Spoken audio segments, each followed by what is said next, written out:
Existe uma crise óbvia que está acontecendo com muitos homens hoje, mas a gente fala muito pouco sobre isso. A maior parte das pessoas, por exemplo, que hoje estão em situação de rua são homens. Mais de 90% da população carcerária são homens. A maior parte dos pais que abandonam os seus filhos, dos cuidadores, são homens. Os índices, por exemplo, de suicídio masculino são consideravelmente maiores do que os femininos e são muito mais graves e violentos. E se você olhar para os consultórios de psicologia, pelo menos na minha experiência, grande parte das mulheres que chegam buscando atendimento chegam por causa de alguma ruptura com a figura masculina.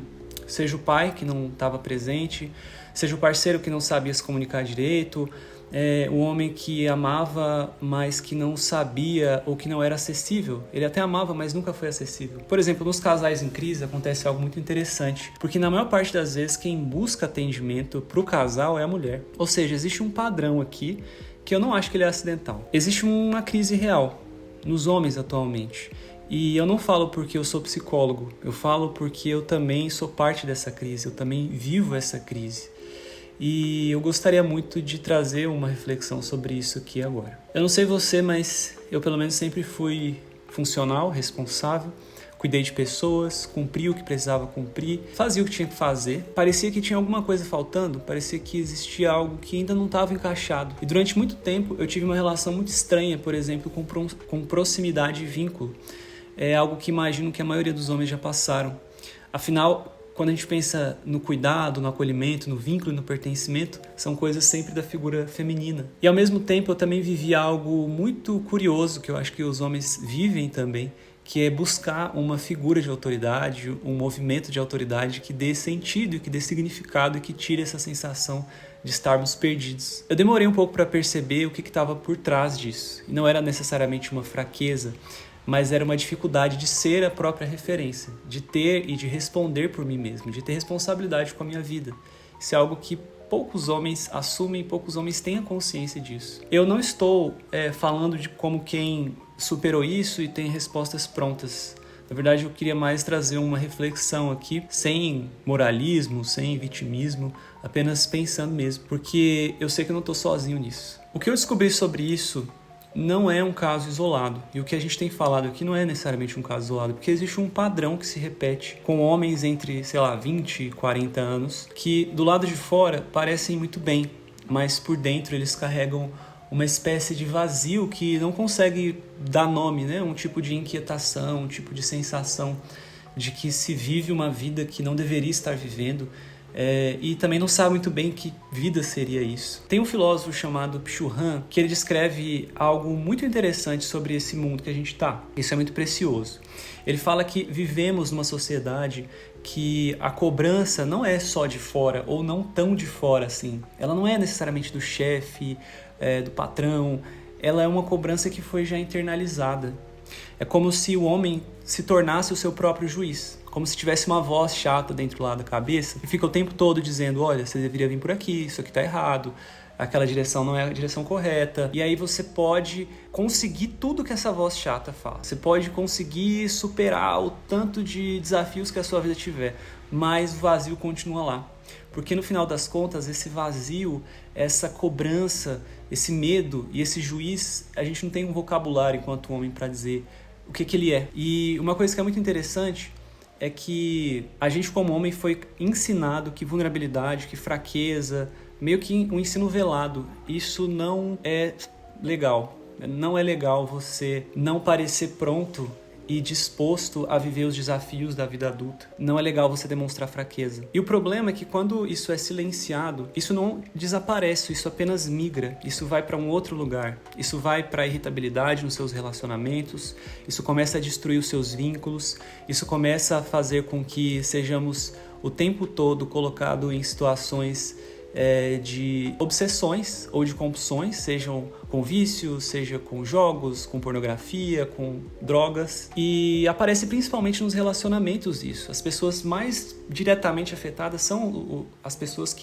com quem nos relacionamos, principalmente parceiras amorosas. Isso porque o vínculo com o bem-amado revela profundamente quem a gente é e as nossas principais falhas. Eu sei disso como psicólogo, porque eu estudo sobre isso, mas eu também sei na prática porque eu vivi isso. Eu vivi criando distâncias, eu vivi escapando, tentando encontrar escapes, porque sustentar a proximidade gera ansiedade. E isso tem um custo. Não só para quem vive isso, mas principalmente para as pessoas ao redor. Como eu falei no começo, grande parte das mulheres que chegam no consultório carregando dor de relacionamento, elas estão carregando dores que não são necessariamente geradas por elas.